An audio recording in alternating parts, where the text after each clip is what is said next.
This video is brought to you powered by my Patreon backers across Patreon and YouTube's little community bit over here. If you'd like to jump aboard what has playfully been described as a nihilistic cult in the worship of snarkasm, do click the link to either the Patreon or the community, which is in the description below. And while we're here, thank you so much to Kerry D, Sarah S, T-Rex, Chris D, Alex S, David V, Pingu, Stuart, Kai, Jeff M, Bo, Mojo Sabian, and then Peter Del Monte, Aaron S, Ned B, Simon F, Martin M, Rachel H, MJ Nichols, Paul W, Ian B, Encore une fois, my namesake over here, Aid, Cycletricity, Gareth J, and Tracy W. Tracy Dubs, what?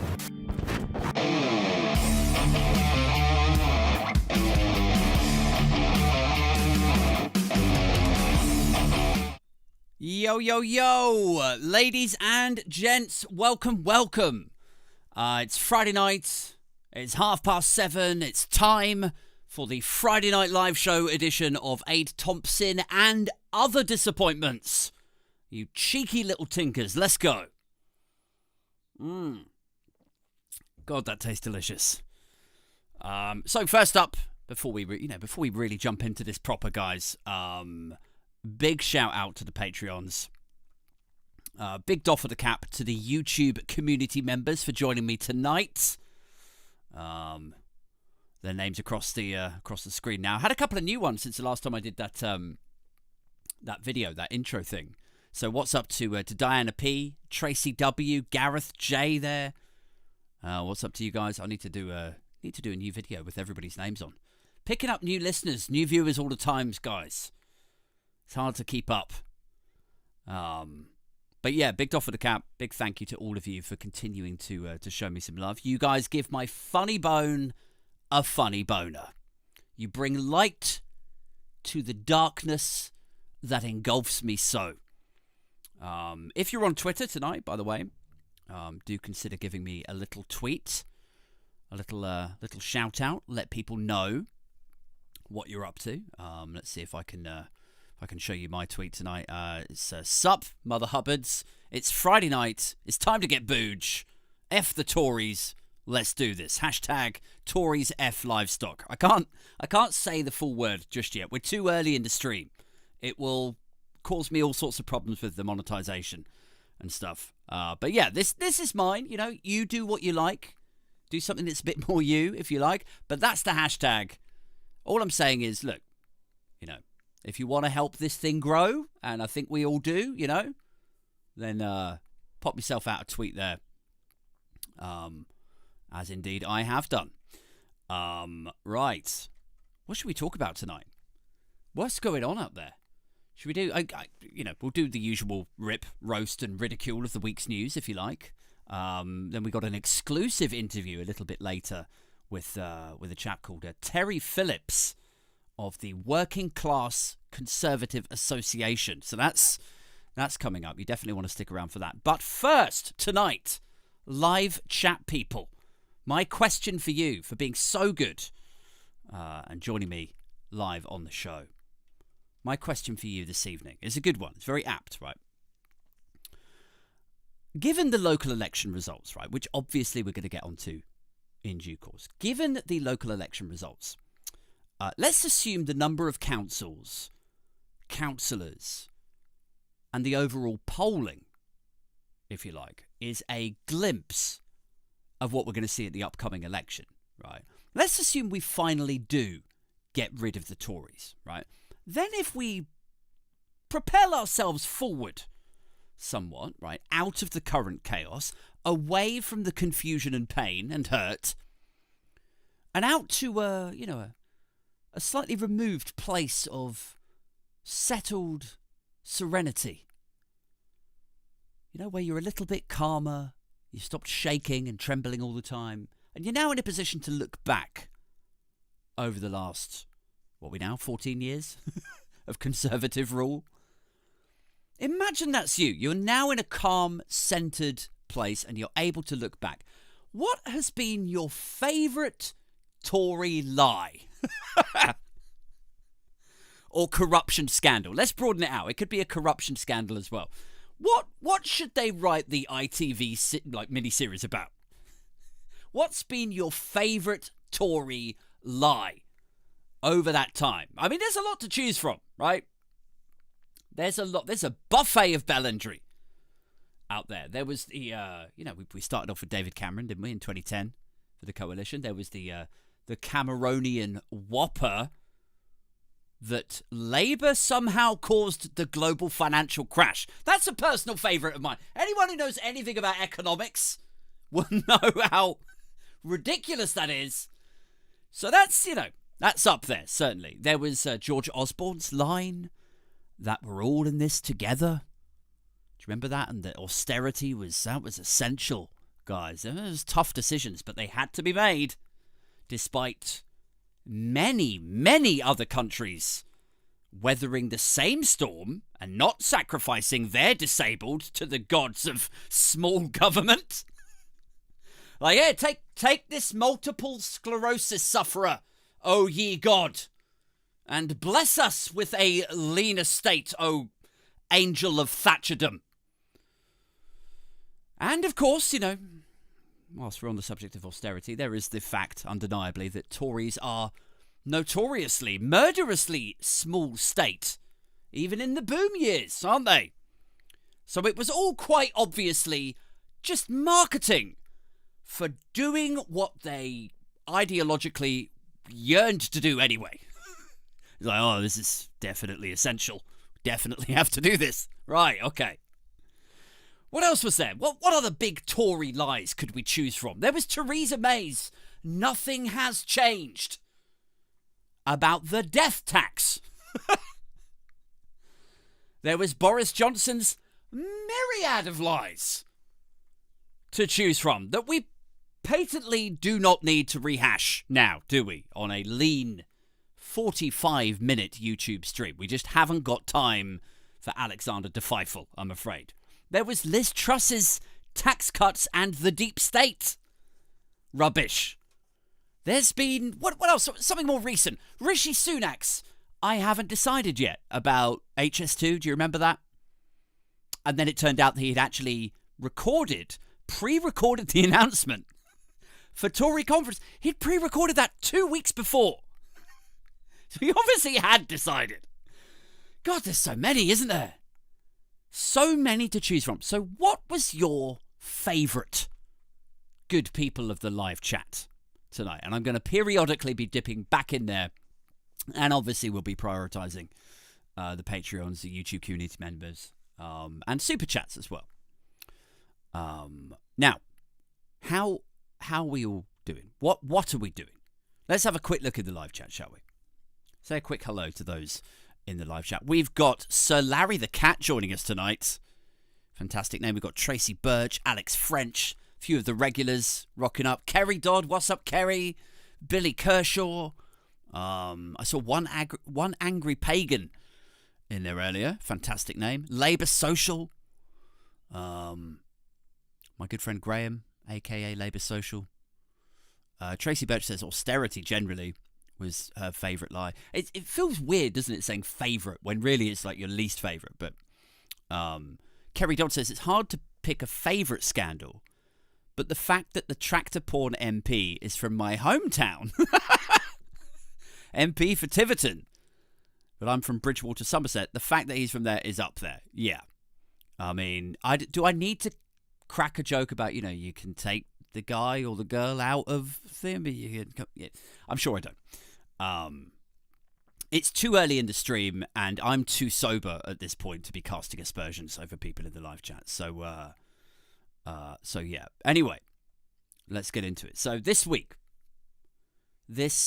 guys, can we talk about what's happened?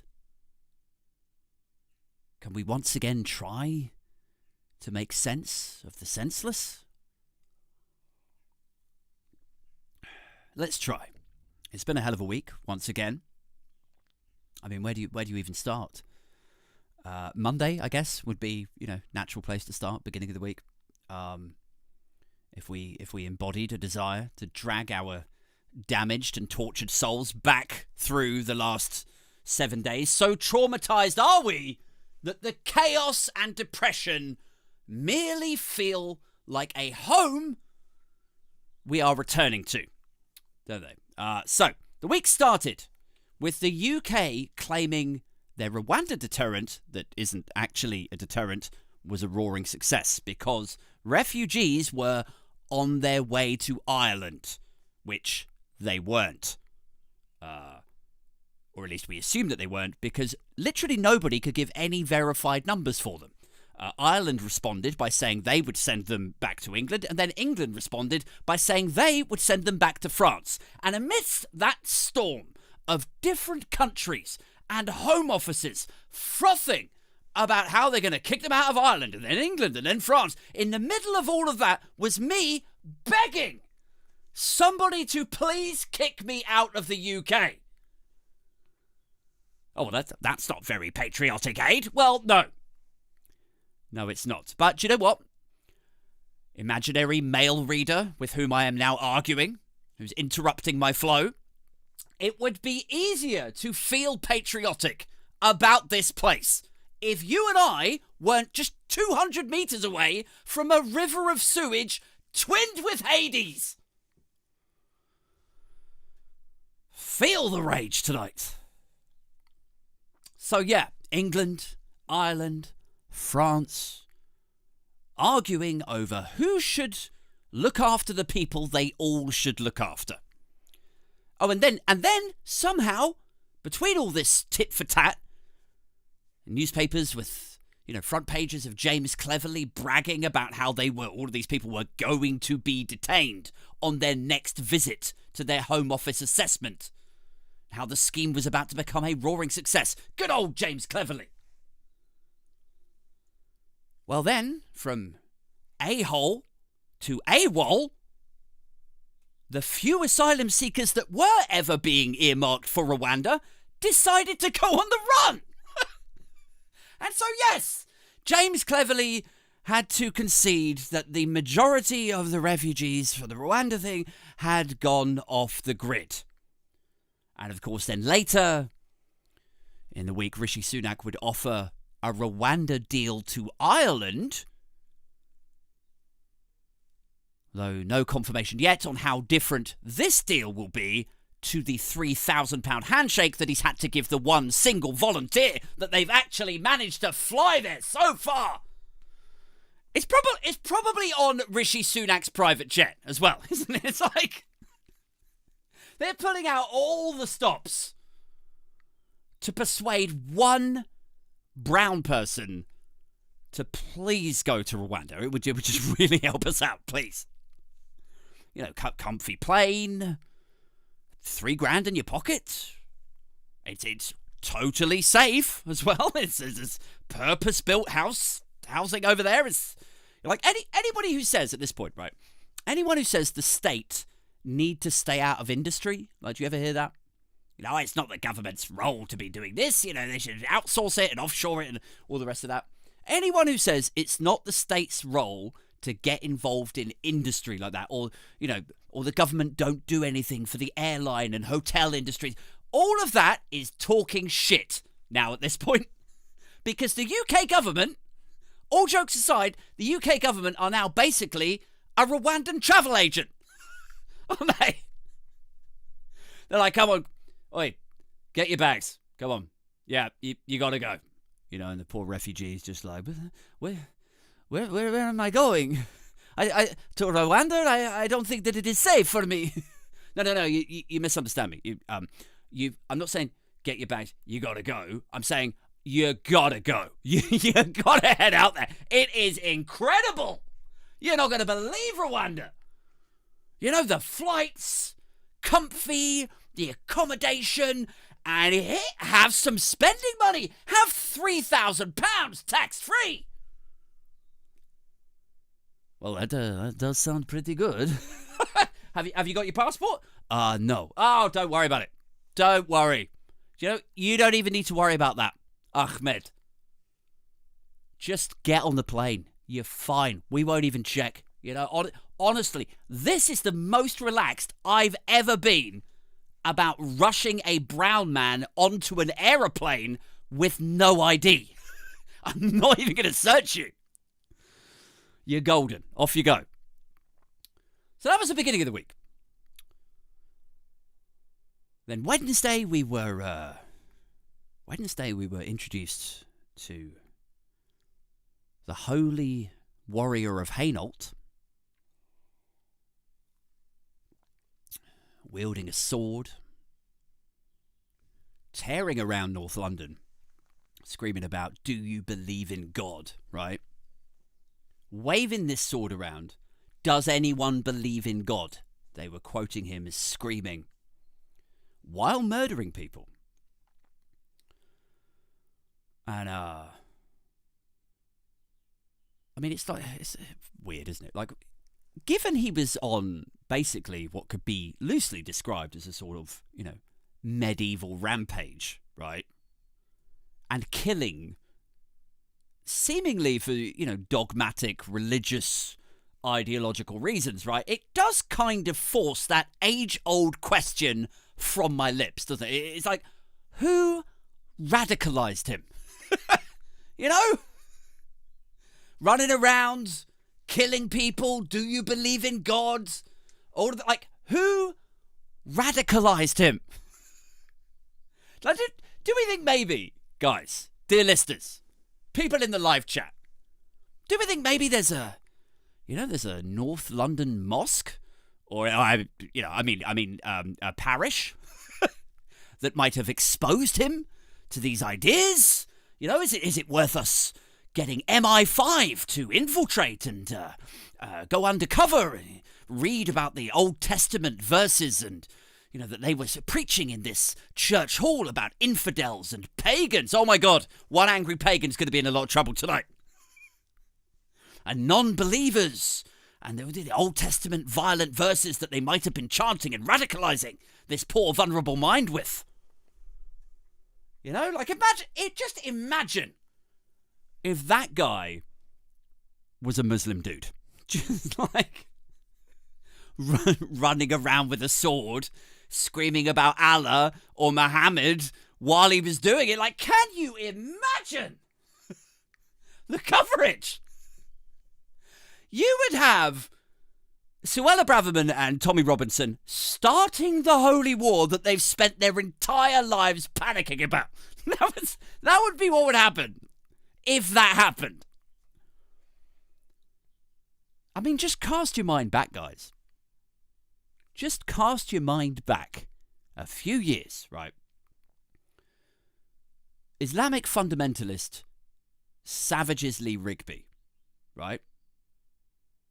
And the narrative, the think pieces, the columnists, all of it was just like fundamentalist Islam. It has to be stopped. It's a violent religion, etc., etc. Front pages everywhere. It's all about Islam.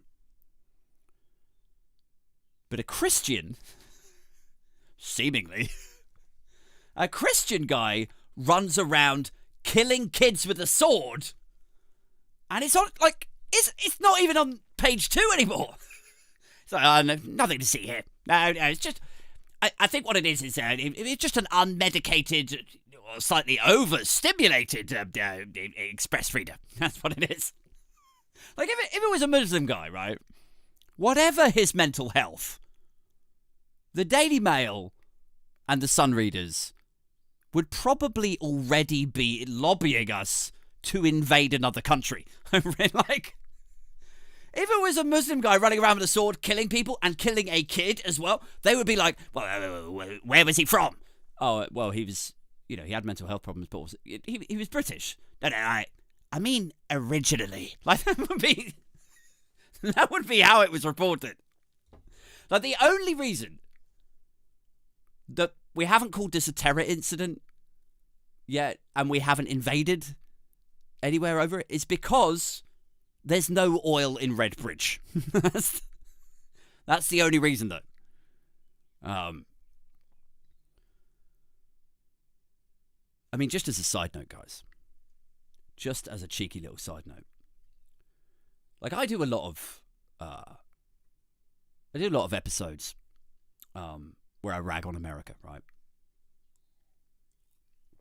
Where I take a pop at them over their gun ownership, like the NRA, and I rip into it. because it'll be a story about, a 4-year-old finds his dad's Colt 45 and it's loaded and there's no safety on it or whatever, and he thinks it's a toy, like a ray gun or something, and then he shoots his father's bollocks off, right?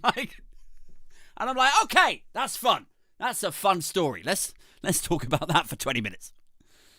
And invariably I end up with comments, from Americans, both over in the States and also those that have moved over here, where they sort of, they tell me to keep my nose out of American politics, which is always hysterical. That is, one of my favorite types of comments. That's like, it's hearing Americans telling other countries not to poke their beaks in to other countries' political affairs. I'm like, have you seen you?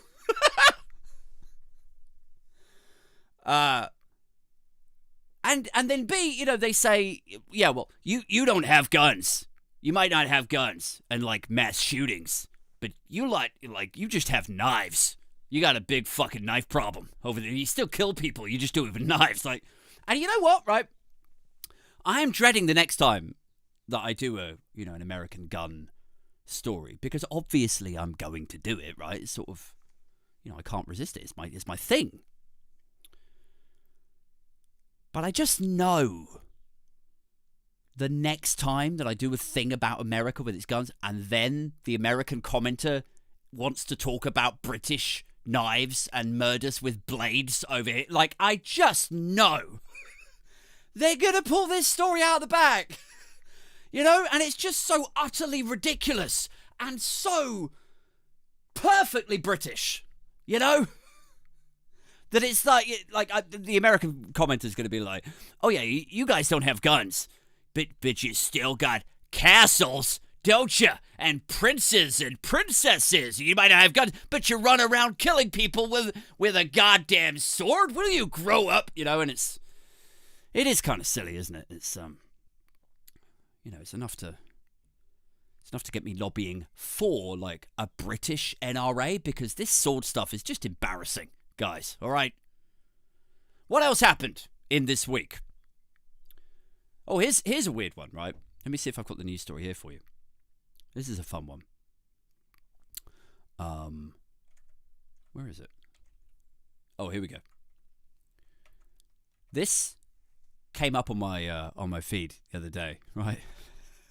In the United States, a woman in Massachusetts won the lottery jackpot twice in 10 weeks. In 10 weeks. Can you believe that? One woman hits the lottery jackpot for millions of dollars twice in just over 2 months. How? How is that even possible? What are the odds of that?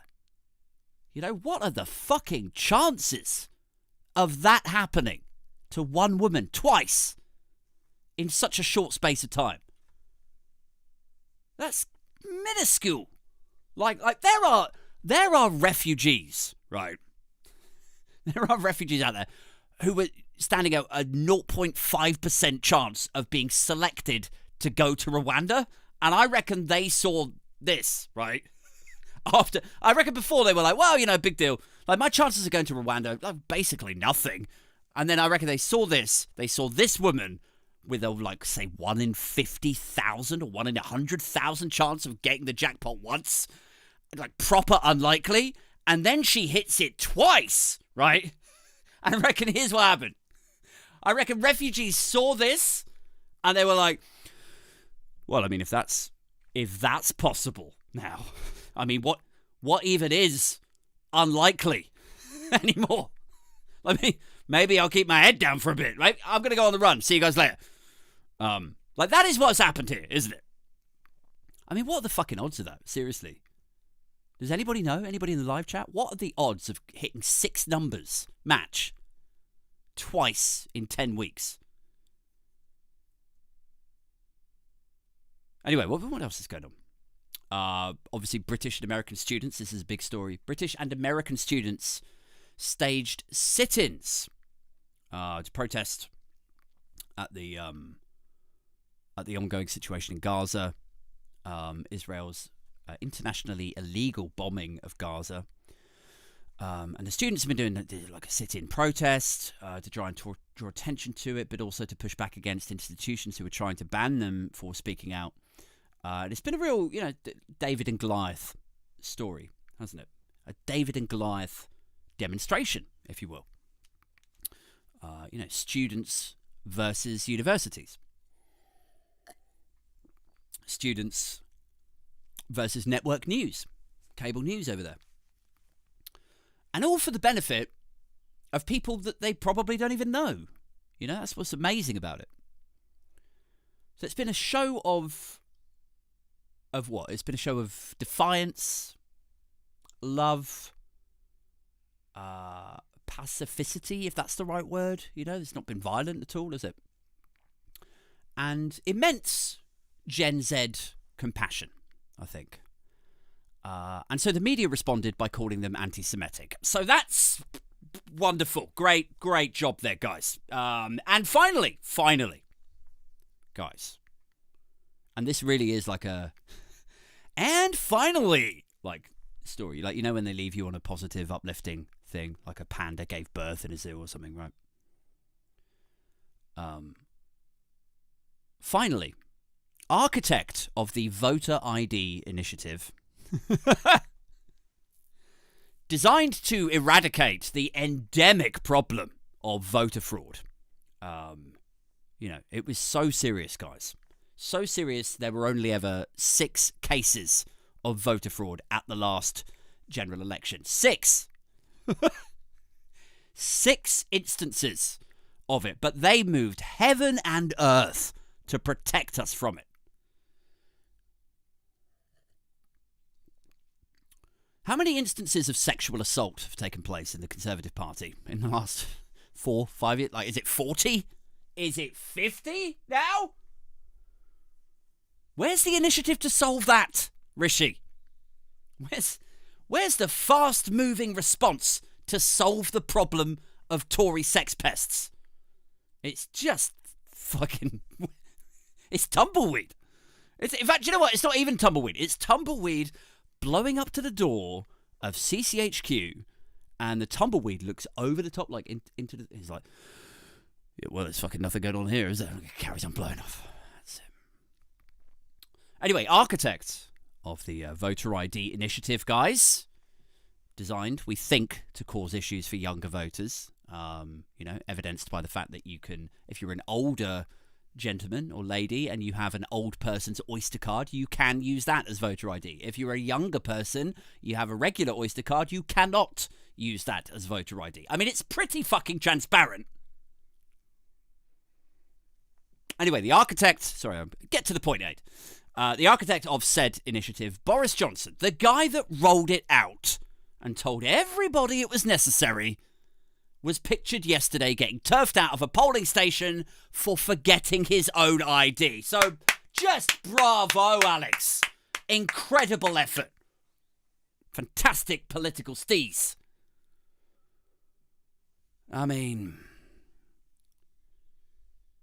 I'm just going to have a quick sip of liquid patience to really digest the stupidity on display there. I mean, I was saying to a friend yesterday, right? Like, here's what I wish. Here's what I hope could have happened, right? It's like I know this never would actually happen because it's a little bit over the top. But here's what I wish could have happened, right? Is he goes into the polling station. He gets asked for his ID, right? Gets asked for his passport. And he can't produce his passport or any identification, right? And at that moment, I leap up and call him an undocumented migrant, which he sort of would be because he's American. He's not even British for all his flag waving. He doesn't have his passport. He doesn't, and I call him an undocumented migrant, and then he gets bundled off by the Home Office and pushed on a flight to Rwanda. Oh, Lord. Like, don't worry. I know you don't, you don't have a passport. You don't. I know. But it's fine. It's fine. There's 3 other guys just down there. Row F. Yeah. They don't have passports either. I think you called their wives letterboxes. I think you're going to get on great. I mean, what a colossal cunt that man is. He's really like... He's unparalleled. I don't know anyone else that I would put on the same tier as him, you know? But I mean, we should also not rule out, right? Here's another theory. Some people say it was like all a publicity stunt for him to be a top 5 news story on the day of the local elections, like he likes the attention and so on. I have a different theory that could also be true. Like, we shouldn't rule out that he rocked up to the hall. He was kind of prepared. But he walks in the hall and he approaches the staff. And he just thought, in error, but he just kind of thought it was permissible that he could use his parliamentary pass. Right? So he reaches in his wallet and he's like, I've got it here somewhere. Carrie, where could it have gone? Where's my parliamentary pass, Carrie?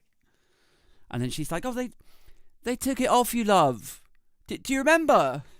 Oh, right. Ah, yes. Like that is another theory. Anyway, yes. Local elections, guys. Now, at time of recording, it looks like the Tories have lost more seats than they've retained. Woohoo! Yeah! They've lost about, well, I think is it 400 at the moment? It was, like, just before I came online, it was about 400.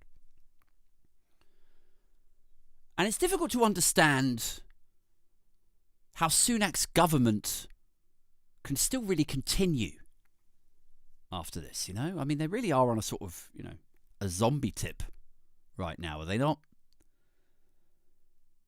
Like, I was chatting to some friends earlier, right? Some of whom may be in the live chat. And I was saying, you know, what's the chances? Like, if this is a bad night for him, like, could the men in grey suits, is the, you know, the cliche they talk about, could they all come and see him and then go, right, time's up, time to call a GE, right? And my friend was like, no, there's no chance, basically, no chance that they'll call a GE. And then on the news, they were even saying, like, all of the talk of a mutiny, like an uprising, and like ousting him and installing a replacement, all of that. They were saying that all of that has all fizzled out too. But to me, it just seems so topsy-turvy, you know? It just seems so arse backwards. Like, how weird is it that you can have Rishi Sunak as Prime Minister, and for the second year in a row now, he's got these abysmal council results. He's got an awful personal approval rating. His party, which he obviously leaves, the Tories are polling about as popular as cot death now. And this sort are still, they're like, all right, call off the plotters. Call off. Yeah, it's settle down. Stand back and stand down, guys. Steady as she goes. All right. And of course, like the longer that this goes on, right, the fewer grassroots support people that they have to go out leafleting, to go out doorstepping for them. And the longer this goes on, the worse the impact from reform is. The harder time they have at the GE. And I just, like, what does it say about the calibre of candidate that they've got, or not got, perhaps, as the case may be, in waiting? That they're on the precipice of a general election now, and the best they can do is the guy that's nosediving them into oblivion. He's still their best choice. It's like they're all crowding around in the 1922 committee and go like, well, I know he's bad, but look at the rest of us. I mean, don't get me wrong, right? Don't get me wrong. Dear listeners, dear viewers. Puddinator said, it's because the Tories have no one better for the job, as sad as that is. I mean, yeah, that's it. I think that's honestly the crushing, hard truth. That's the medicine that they're all having to swallow. It's like, there's just nobody else. Like, and then some guy like walks into the 1922 committee like, well, maybe we could do a sort of diversity initiative. And no, you can't do. Don't bring that talk in here. What are you, woke? Diversity, inclusivity. Will you? Fuck off.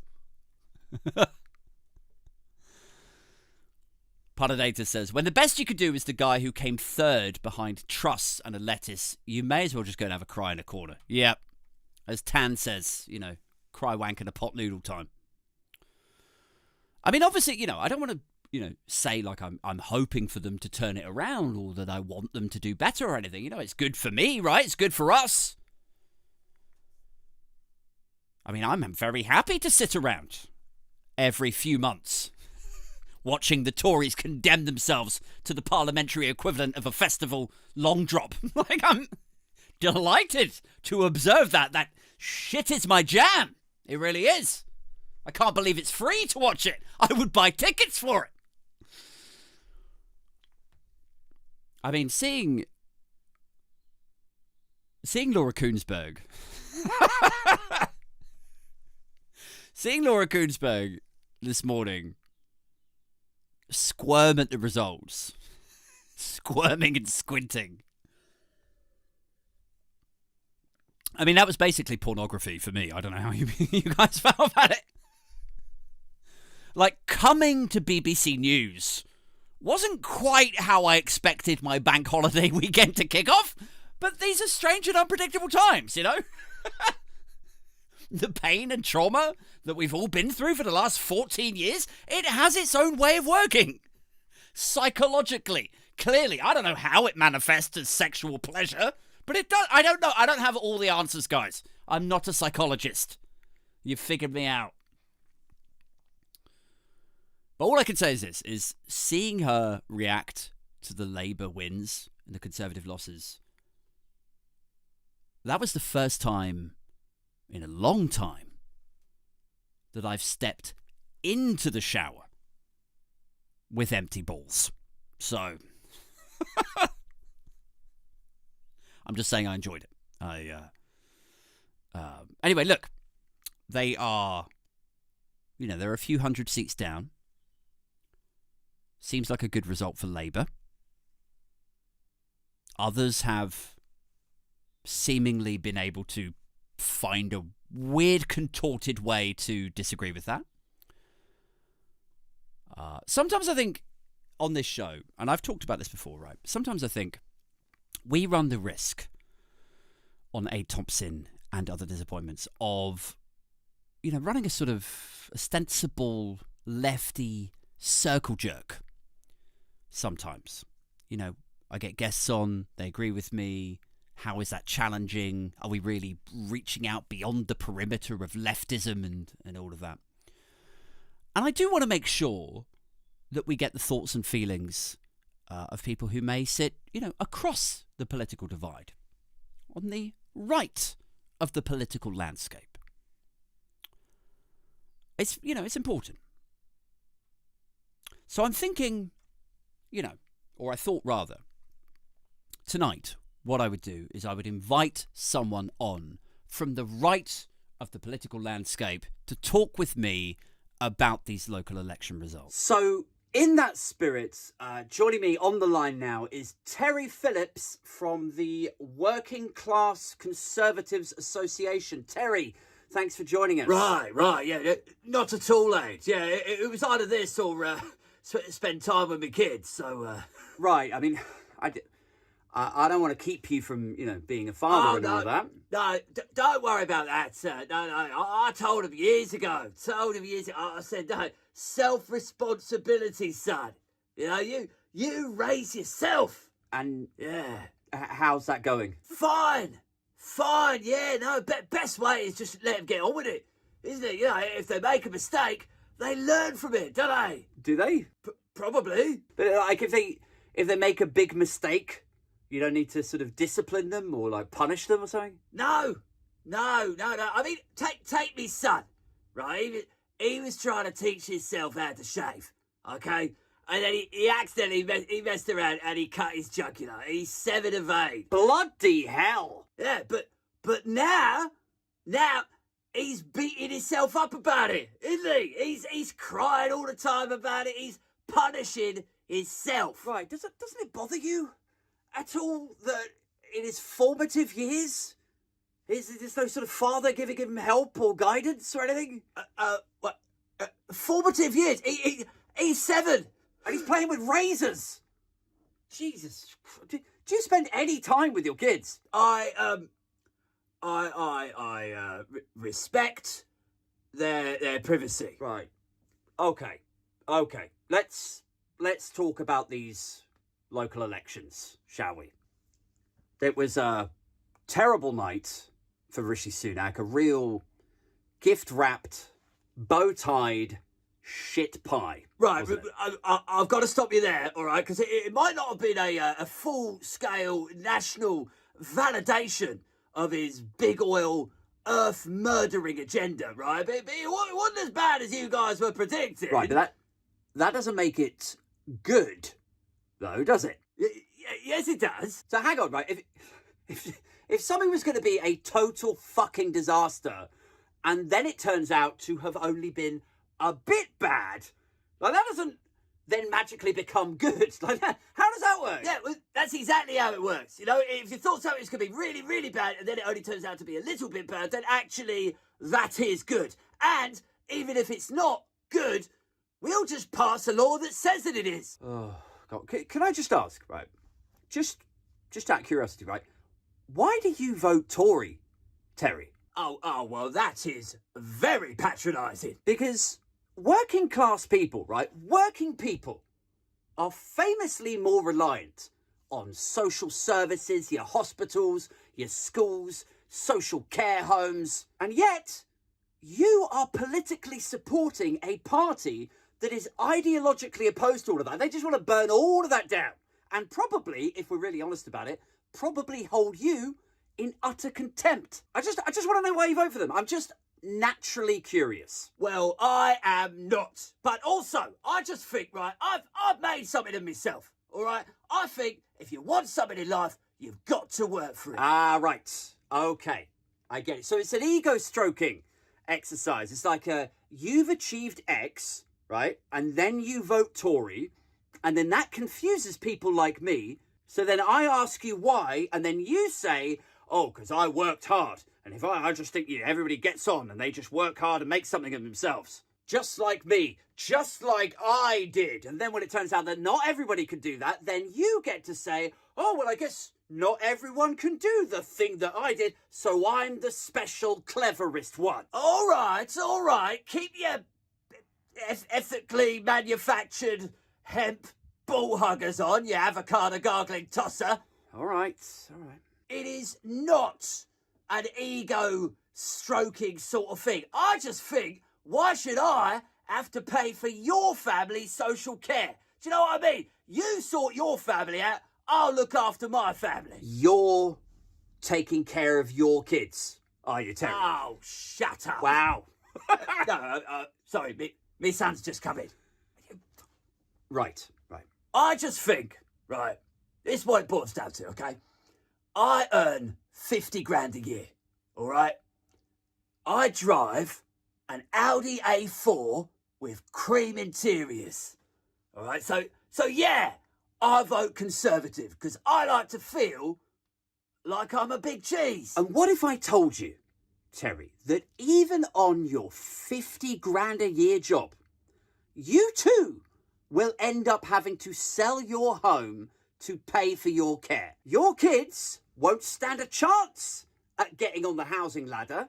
Half of that 50 grand salary you're banging on about goes on high Tory taxes. Meanwhile, the people who bankroll the Conservative Party force them through donors and whips to continue with policies that keep themselves very comfortable, thank you very much, with their lax regulation and lowered to non-existent taxes for the super rich. And actually, rather than you being a big dog on your 50 grand job, what you actually are is a tragic and expendable pawn on a chessboard you don't even realise you're losing on.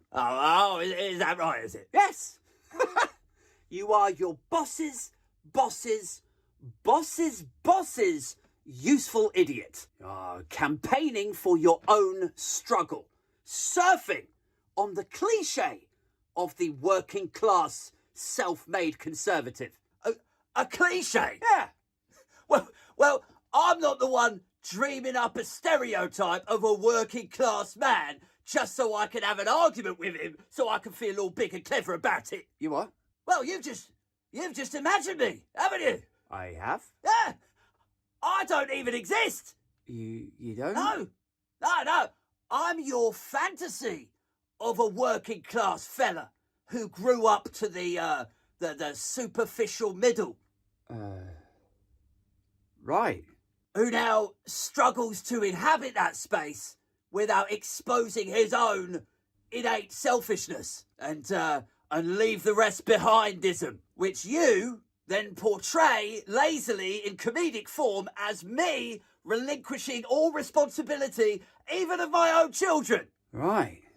And it's all because you, yourself, come from council estates and state school backgrounds which you, consciously or unconsciously, feel a little bit guilty about. But the way that you try to psychologically balance that is by taking other people from similar situations and telling them they should care more to plug your own empathy guilt deficit. Right. Yeah, maybe you're onto something there. Me? Is you, remember? I don't even exist. Right, but Terry? Wow. Well, that was weird. That was I don't know where he went. Really strange. Anyway, let's catch back up with our live chat, shall we? Your favourite Tory lie of the last 14 years. I really feel like it bags this up, right? It sort of packages it pigeonholes it, for want of a better expression. When I say it like this, right? The most recent generation. Like, how about that? 14 years. Like, that's enough time to have a baby and they basically turn into a sort of young adult. God, that almost sounds a bit noncy, doesn't it? But, like, when I was 14 is when it's when you get into the music that you like. It's when you start talking to your parents like you're a bit more of a grown-up, you know, even though you think you know everything, but you don't actually know anything. But I'm just saying, 0 to 14 that's a generation, isn't it? That would be like, if it started now, it would be like Gen A. Or have they already announced that? Is there a Gen A? Anyway, get to the point, Aid. Once again. Just for once, Aid Thompson, try to stay on point. Right. Favourite Tory lies over the last 14 years of Tory rule. Puninator says, I'm a fighter, not a quitter. Like, in quotes, by Liz Truss. And that was 24 hours before she lost to the lettuce, which so much happens and the news cycle moves so quickly. I know I talk about this quite a lot, but I think I said this on the solo show earlier in the week that, like, literally aliens were confirmed by NASA in the tail end of last year, and now everyone's like, what was that? Oh yeah, they did say something about that, didn't they? Anyway, back to this. Like, everything moves so fast that everyone just forgets the stuff that happened. Like, do you remember how big the Where Is Kate stuff was? And now it's like, oh yeah, I forgot that happened, you know?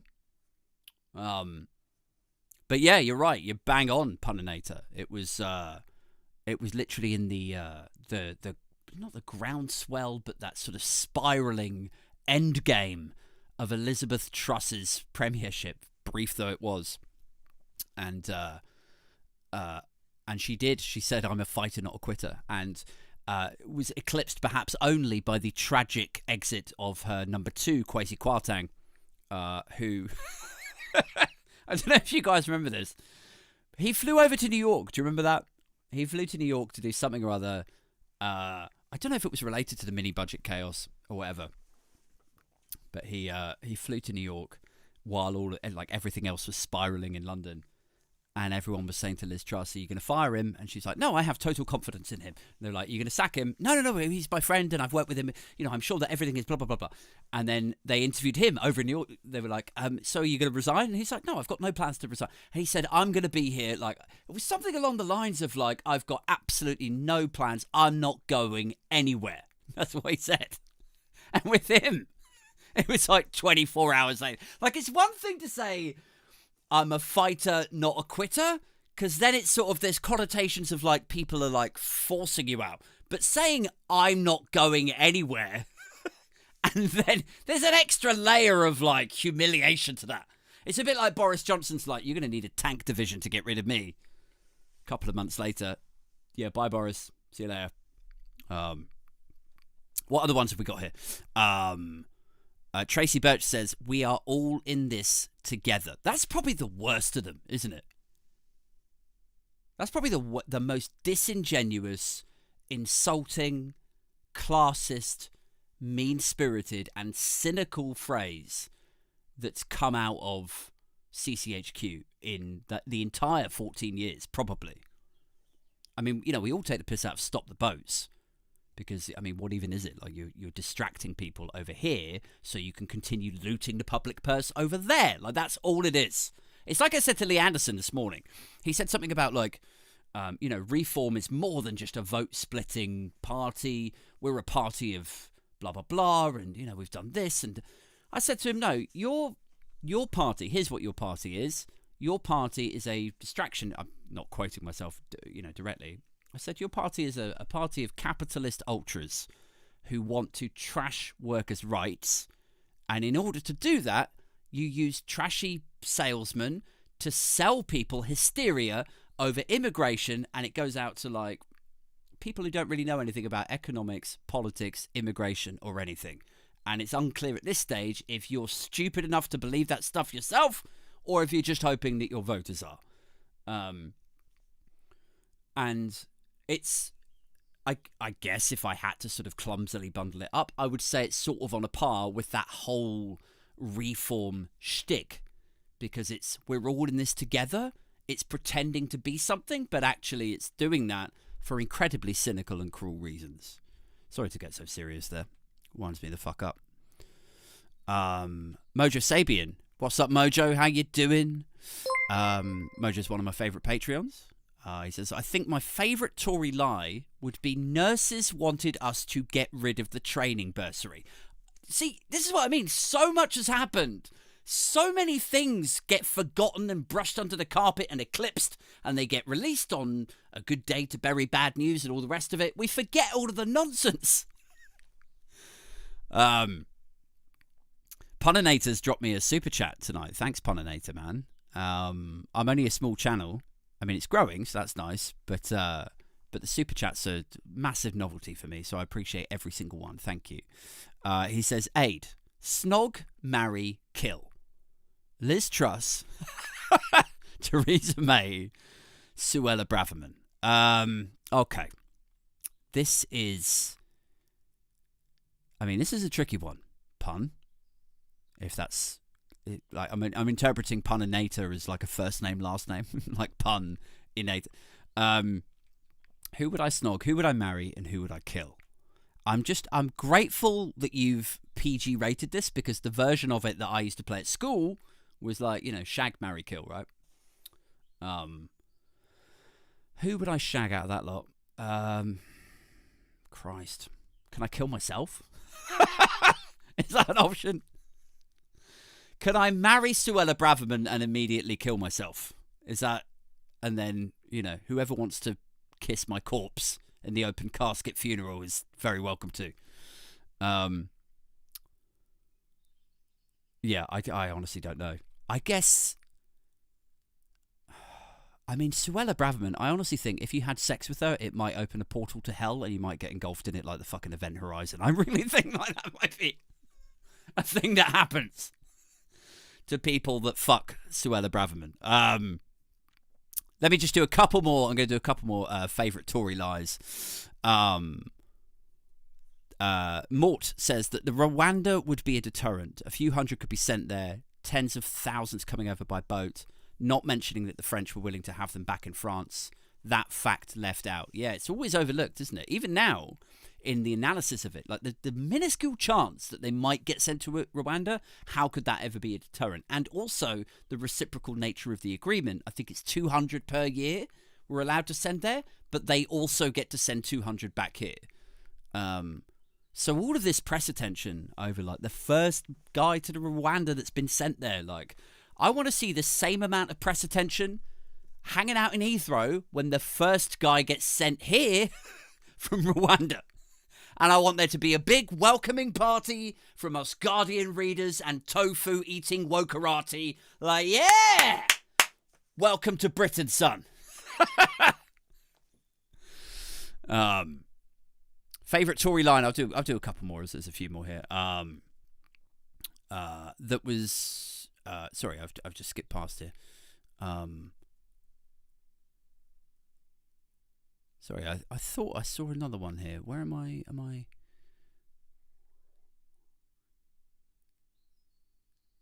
I probably look like I've frozen now. Duke Vengeance. Sorry, there we go. He says, how about all guidance was followed? Yeah, man. Big lies coming out of the Partygate stuff. I mean, there's just so much, isn't there? We always complain that there's a productivity crisis in this country. Oh, we don't make anything anymore. Honestly, if there was a value for political dishonesty, we'd be the world leaders in exporting. We really would. Nobody could match us. Guys, listen, I gotta go. This has been a lot of fun. Thank you so much for continuing to tune in. I do this every Friday night, 7:30 till about 8:30, 8:45. Usually tonight, I'm going out for a beer with a friend, so I'm going to nip around the corner and meet him in a second. If you are in a position to join the Patreon or the YouTube community, do consider that. It starts at only like £3 a month. As I mentioned at the beginning, we're picking up loads of new Patreon backers and everything. I'm going to do a new London-based meetup. I know not everything is all about London, always. You know, you probably don't want to get caught up in one of those bloody hate marches, do you? But it's, you know, I'm an hour from London, so I can get there, and it tends to be quite central for everyone. So I'm going to do a London-based meetup for all my Patreons, my YouTube community members. So if that, or being credited in the shows like we did at the beginning, if that, or the Skype one-to-ones, or the Discord chat, or getting episodes of the podcast 2 days before everyone else, etc., etc., etc., if any of that sounds appealing to you, or you just want to show some love for the paper reviews and the podcast and everything, then do consider clicking the link in the description. That's it from me. Good night to everybody. Keep it Bimpfluencer. Keep it strictly hashtag boob. I almost said boobs. I mean, you could keep it hashtag boobs if you like. But yeah, take care, guys. All right, peace.